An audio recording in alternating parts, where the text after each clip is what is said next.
সময়ের আলোচিত সমালোচিত বিএনপি নেত্রী ও সাবেক সংসদ সদস্য রুমিন ফারহানার বাবাও একজন রাজনৈতিক নেতা ছিলেন, এ কথা কারও অজানা নয়। এই সুযোগে অনেকেই তাকে বাবা ও সুন্দরী কোটার নেত্রী বলেও মন্তব্য করেন। তবে বিএনপিতে কেবল একজন রুমিন ফারহানাই নন, আরও অনেকেই বাবার সুবাদে জায়গা পেয়েছেন। চলুন এই ভিডিওতে 10 নেত্রী সম্পর্কে জেনে নেওয়া যাক। নিপুণ রায় চৌধুরী। বিএনপির বর্তমান সময়ের প্রভাবশালী নারী নেতৃত্ব হিসেবে নিপুণ রায় চৌধুরীর নাম বিশেষভাবে উল্লেখযোগ্য। তিনি কেবল একটি রাজনৈতিক পরিবারের সন্তান নন, বরং এই ধারারই একজন পুত্রবধূ। নিপুণ প্রখ্যাত বিএনপি নেতা নিতাই রায় চৌধুরীর কন্যা, যিনি পিতার সান্নিধ্যে রাজনীতিতে হাতেখড়ি নিয়েছেন। পরবর্তীতে তিনি একটি বিএনপি পরিবারেরই পুত্রবধূ হন, যদিও তার স্বামী সরাসরি রাজনীতিতে জড়িত নন। তার শ্বশুর গয়েশ্বরচন্দ্র রায় বিএনপির একজন শীর্ষস্থানীয় নেতা হিসেবে সুপরিচিত। নিপুণ 2018 সালে প্রথম আলোচনায় আসেন, যখন তিনি এক হাতে বাঁশের লাঠি ও অন্য হাতে মোবাইল ফোন নিয়ে রাজপথে সক্রিয় ভূমিকা পালন করেন। সেই সময় তার কিছু ছবি আজও সামাজিক যোগাযোগ মাধ্যমে আলোচিত। শ্যামা ওবায়েদ। বিএনপির পরিচিত মুখ শ্যামা ওবায়েদ রিঙ্কু বাংলাদেশ জাতীয়তাবাদী দলের তৃতীয় মহাসচিব ও সাবেক মন্ত্রী KM ওবায়দুর রহমানের সুযোগ্য কন্যা। KM ওবায়দুর রহমান 1980 সালে পাকিস্তান জাতীয় পরিষদের সদস্য নির্বাচিত হন এবং 71-এর মুক্তিযুদ্ধ ও অসহযোগ আন্দোলনে গুরুত্বপূর্ণ ভূমিকা পালন করেন। তিনি বাংলাদেশের প্রথম, দ্বিতীয়, সপ্তম ও অষ্টম জাতীয় সংসদের সংসদ সদস্য ছিলেন। অধ্যাপক শাহেদা ওবায়েদের সাথে KM ওবায়দুর রহমানের বিবাহবন্ধনে রিঙ্কু জন্ম হয়, তাই রাজনীতি তার রক্তেই প্রবাহিত। বর্তমানে রিঙ্কু বিএনপির সাংগঠনিক সম্পাদক এবং আগামী নির্বাচনে ফরিদপুরের একটি আসন থেকে সংসদ সদস্য পদে প্রতিদ্বন্দ্বিতার প্রস্তুতি নিচ্ছেন। নায়াব ইউসুফ। ফরিদপুরের প্রভাবশালী বিএনপি নেতা ও সাবেক মন্ত্রী চৌধুরী কামাল ইবনে ইউসুফের সুযোগ্য কন্যা নায়াব ইউসুফও পিতার পদাঙ্ক অনুসরণ করে রাজনীতিতে এসেছেন। তিনি বর্তমানে বিএনপির মহিলা দলের সাধারণ সম্পাদক এবং ঢাকা মহানগর উত্তরের আহ্বায়কের দায়িত্ব পালন করছেন। জনশ্রুতি আছে যে তিনি ফরিদপুরের রাজপথে নামলে তাকে এক ঝলক দেখতে বহু মানুষ সমবেত হন। অনেকের কাছে এই নামটি ততটা পরিচিত না হলেও আগামী নির্বাচনে তিনি ধানের শীষ প্রতীকে সংসদ সদস্য নির্বাচিত হতে পারেন। শাকিলা ফারজানা। বিএনপি নেত্রী ব্যারিস্টার শাকিলা ফারজানা চট্টগ্রাম 5 আসনের সাবেক সংসদ সদস্য ও জাতীয় সংসদের হুইপ সৈয়দ ওয়াহিদুল আলমের কন্যা। তার পিতা বিএনপি চেয়ারপারসনের উপদেষ্টা হিসেবেও দায়িত্ব পালন করেছেন। শাকিলা ফারজানা প্রাথমিকভাবে রাজনীতিতে সক্রিয় না থাকলেও প্রতিকূল রাজনৈতিক পরিস্থিতির শিকার হয়ে তিনি এই অঙ্গনে পদার্পণ করেন। কারাগার জীবনে তিনি বিএনপি নেত্রীদের মধ্যে সবচেয়ে বেশি নির্যাতনের শিকার হয়েছিলেন। রাজনৈতিকভাবে ততটা সক্রিয় না থাকা সত্ত্বেও তাকে গ্রেফতার করে রিমান্ডে নিয়ে অমানবিক নির্যাতন করা হয়। 10 মাস কারাভোগের পর মুক্তি পেয়েই তিনি রাজনীতিতে আনুষ্ঠানিকভাবে যোগ দেন। বর্তমানে শাকিলা বিএনপির আইনজীবী ফোরামের যুগ্ম সাধারণ সম্পাদক এবং চট্টগ্রাম উত্তর জেলা বিএনপির আহ্বায়ক কমিটির সদস্য হিসেবে কাজ করছেন। আগামী নির্বাচনের প্রচারণার অংশ হিসেবে তিনি এলাকায় ব্যাপক তৎপরতা চালাচ্ছেন। ফারজানা শারমিন পুতুল।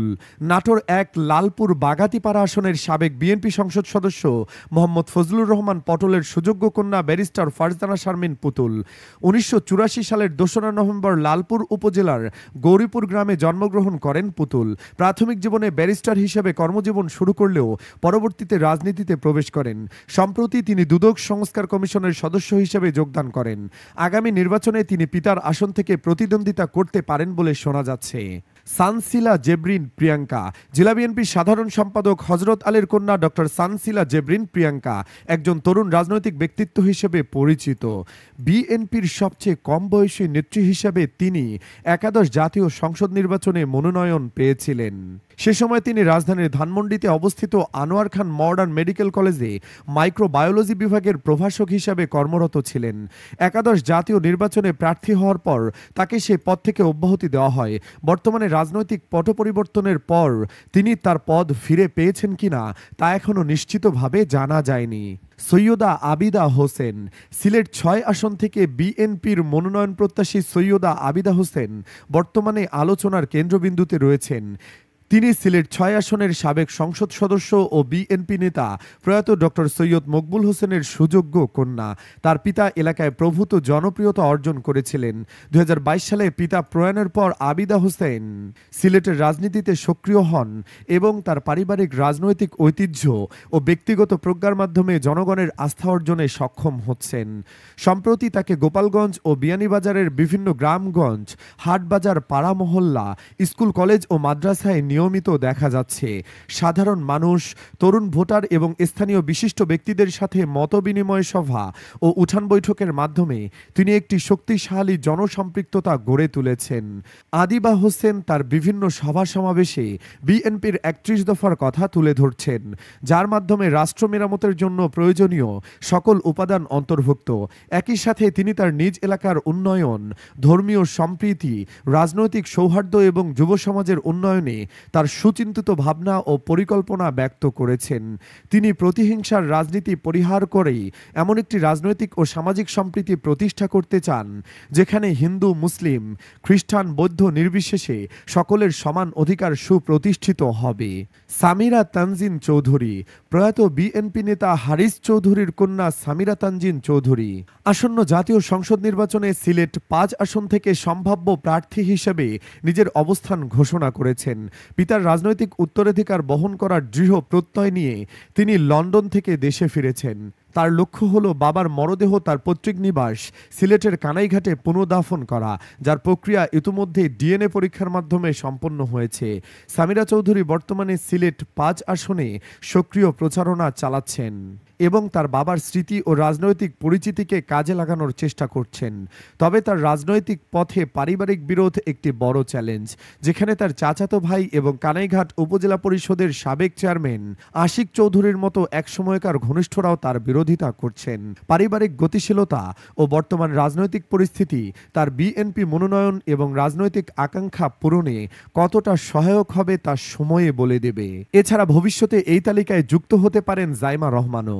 জাইমা কবে এবং কিভাবে রাজনৈতিক নেতৃত্ব হলেন এমন প্রশ্ন স্বাভাবিক, তবে জাইমার শিরায় রাজনৈতিক রক্ত প্রবাহিত এবং তার রাজনীতিতে সক্রিয় অংশগ্রহণ সময়ের ব্যাপার মাত্র। যদি তিনি রাজনীতিতে আসেন তবে তিনিও রাজনৈতিক পরিবারের ঐতিহ্য বহনকারী নেত্রী হিসেবেই পরিচিতি পাবেন। ১৯৯৪ সালের ৩রা ফেব্রুয়ারি তারেক জিয়া ও জুবাইদুর রহমানের কোল আলো করে কন্যা সন্তান জাইমা রহমান জন্মগ্রহণ করেন। তিনি বাংলাদেশের রাজনৈতিক অঙ্গনে একটি সুপরিচিত নাম। প্রায় ৩০ বছর বয়সী জাইমা লন্ডন থেকে ব্যারিস্টারি পড়াশোনা সম্পন্ন করেছেন। পিতার রাজনৈতিক পরিস্থিতির কারণে দীর্ঘ সময় দেশের বাইরে ছিলেন, তবে আগামী নির্বাচনের পূর্বেই তার দেশে ফেরার সম্ভাবনা প্রবল। এভাবেই দেখা যাচ্ছে বাংলাদেশ জাতীয়তাবাদী দলের নেতৃত্ব পদের একটি উল্লেখযোগ্য অংশ গঠিত হয়েছে এমন সব নারীদের দ্বারা, যারা তাদের পূর্বপুরুষের রাজনৈতিক ঐতিহ্য ও জনসম্পৃক্ততার উত্তরাধিকার বহন করছেন। তাদের ব্যক্তিগত যোগ্যতা ও নিষ্ঠার সাথে এই পারিবারিক পরিচিতি মিশে আগামী দিনের রাজনীতিতে কী ধরনের প্রভাব ফেলে তা সময় নির্ধারণ করবে।